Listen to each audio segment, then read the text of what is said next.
Nama besar di pusaran migas menjadi topik diskusi kita malam hari ini. Pemirsa, Anda mungkin bertanya-tanya, kita membicarakan terkait 3 nama besar, namun 3 nama besar tersebut tidak hadir di studio. Kami pun sudah berusaha untuk mengundang, melakukan konfirmasi dan melakukan komunikasi terkait dengan tema kita, termasuk dengan penyampai statement yaitu Faisal Basri. Namun hingga saat ini kami berdialog, nama-nama yang disebutkan tersebut termasuk si penyampai nama juga tidak bisa kami konfirmasi. Pak Marwan Batubara, kalau saya jadi bupati, statement Bapak tadi itu merupakan informasi yang berharga bagi saya. Bisa saya lakukan, Pak. Tapi kenapa kalau saya Bupati Bojonegoro saya tidak lakukan itu, Pak? Apa saya dapat keuntungan lain dari cuma dapat 22% untuk kabupaten, Pak? Iya, saya kira begitulah. Ada moral hazard baik itu di Pemda, artinya yang dipimpin oleh Bupati, ada juga yang terjadi di DPRD Bojonegoro. Dan saya kira pada saat itu usul ya, termasuk saya juga menyampaikan usul supaya yang dipilih itu adalah yang paling besar mendatangkan keuntungan kepada daerah. Itu bukannya mereka tidak terima dan mereka tidak tahu, tapi karena memang sudah begitu eager atau memang sudah sangat ingin untuk mendapatkan rente, saya kira. Jadi nggak usah keringat dapat gitu ya, Pak ya? Ya, rente itu sudah bermain, ya mana yang terbaik untuk daerah itu bukan jadi pilihan mereka. Ya kayak tadi lah, kalau ada kesempatan untuk mendapatkan 100% keuntungan misalnya dari satu bisnis, tapi yang akan diterima itu cuma 25%, sementara 75% keuntungan untuk swasta, itu kan sangat merugikan daerah. Tapi kan Pak, tidak bisa juga dianggap salah atau melanggar regulasi. Karena memang seperti Pak Marwan tadi katakan, memang kan tidak ada proteksi untuk itu. Betul. Nah, kalau memang ini tanggung jawab pusat, Pak, kalau kita bicara dalam hal ini Presiden Republik Indonesia atau Menteri SDM, apakah itu sebabnya sehingga statement Menteri SDM beberapa hari lalu membuat Pak SBY juga resah, gundah, dan gelisah? Betul, betul. Karena memang pemerintah misalnya tidak kunjung menerbitkan peraturan, apakah itu dalam bentuk PP atau Permen, bagaimana misalnya saham daerah itu dieksekusi.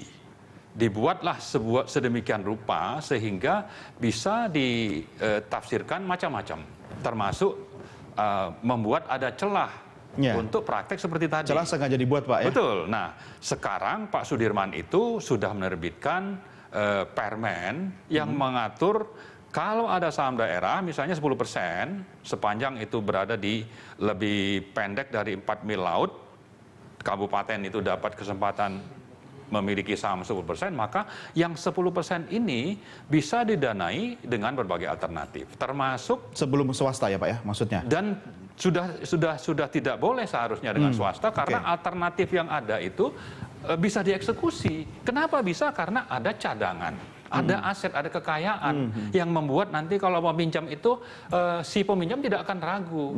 Dia mungkin tidak bisa bayar karena ada aset yang sangat Permennya sekarang sudah ada. Sudah ada. Artinya ketika permen sudah ada, regulasi sudah ada. Kalau tidak dilakukan berarti melanggar gitu kan? Melanggar. Tapi pada waktu itu kan belum, Pak. Betul, betul. Tapi tetap saja saya kira bukannya tidak ada usul.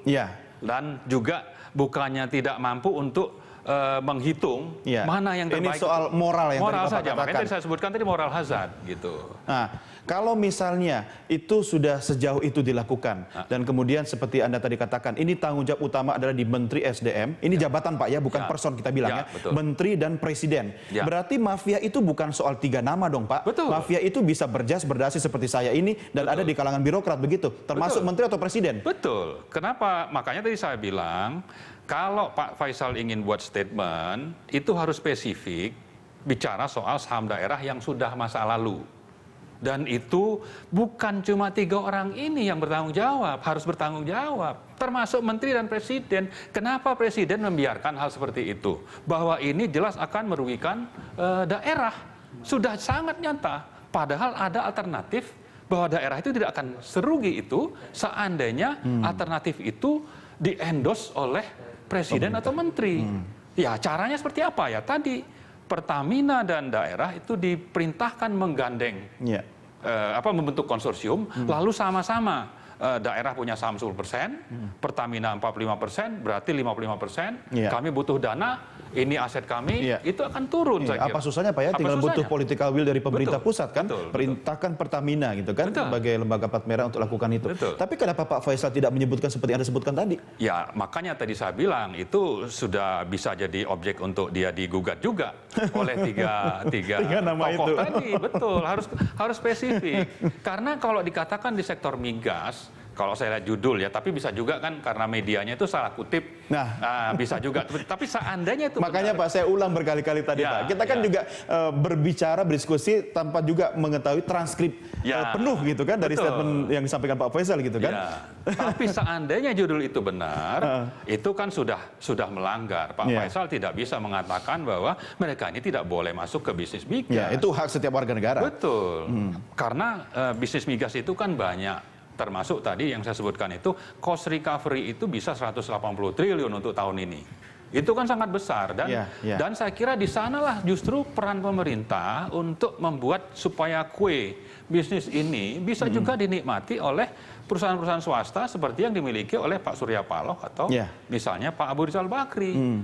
Karena yang terjadi selama ini terlalu banyak dinikmati justru oleh perusahaan asing. Ya kan, jadi kesempatan lah bahwa oke, sekarang kita mau bersih-bersih di sektor migas, tapi jangan lupa juga untuk mendukung supaya bisnis swasta itu, swasta nasional terutama, itu bisa berkembang, tapi dengan cara tidak melanggar hukum dan merugikan masyarakat atau daerah misalnya. Masalahnya Pak Marwan, hukum ini produk manusia Pak. Betul. Dan pembuat hukum atau regulasi ini selalu menciptakan relung atau celah yang bisa dimultitafsirkan. Kalau itu masih terjadi, apakah Anda optimis Pak, mafia itu bisa diberantas dimanapun, di eksekutif, di legislatif, pusat atau daerah? Saya kira masih potensial untuk bisa terjadi.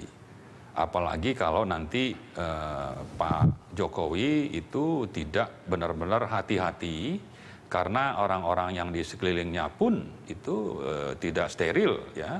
Apalagi misalnya untuk kasus Mahakam, kenapa misalnya saya datang ke kantor Pak Sudirman, saya ingatkan hati-hati di istana itu ada begal untuk mendukung misalnya Total dapat saham.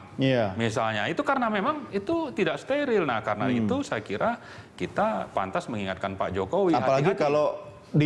kalau misalnya dituding langsung Pak Faisal, seorang kepala staf kepresidenan pun bermain begitu. Ya, itu. Nah, kalau orang yang jaraknya cuma 1 meter dari presiden aja dianggap seperti itu, bagaimana Pak upaya pemberantasan mafia? Presiden nggak bisa sendiri Pak kalau dikelilingi oleh para mafia. Tanda petik Pak ya. Ya, makanya beliau itu kan pertama saya sebutkan tadi hati-hati. Yang kedua dia juga perlu penyeimbang lah. Tidak cuma orang yang di sana yang dipercaya gitu. Ada kan tim relawannya yang saya kira masih punya komitmen untuk bisa menjaga supaya tidak terjadi moral hazard atau perburuan rente itu gitu.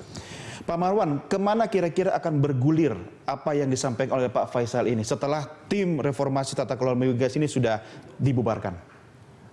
Ya bisa macam-macam ya, tapi sepanjang bahwa berbagai rekomendasi yang baik dari tim reformasi itu ditindaklanjuti oleh pemerintah melalui Kementerian SDM, melalui perbaikan di undang-undang, perbaikan di peraturan, lalu konsisten dijalankan, itu sudah satu langkah yang baik.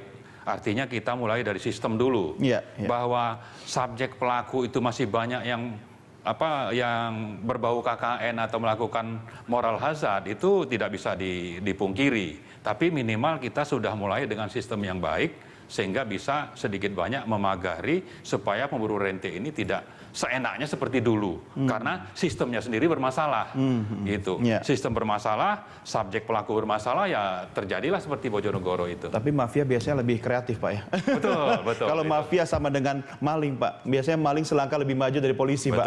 Betul. Ya, tapi kita harus dikawal. Ya, minimal tadi kita perbaiki sistemnya dan itu sudah mulai oleh Pak Sudirman Said. Ya. Gitu. Tapi kalau mafia sudah masuk dalam sistem bagaimana? Ya, kalau sudah seperti itu memang berat. Jangan sampailah misalnya Pak Jokowi justru juga ikut-ikutan masuk dalam sistem itu. Bagian dari mafia. Bagian dari mafia. Nah, Anda yang bilang loh Pak. Ya, jangan sampai. Kan? Oke, Pak Marwan, kita break dulu. Kami segera kembali sesaat lagi. Tetap bersama kami.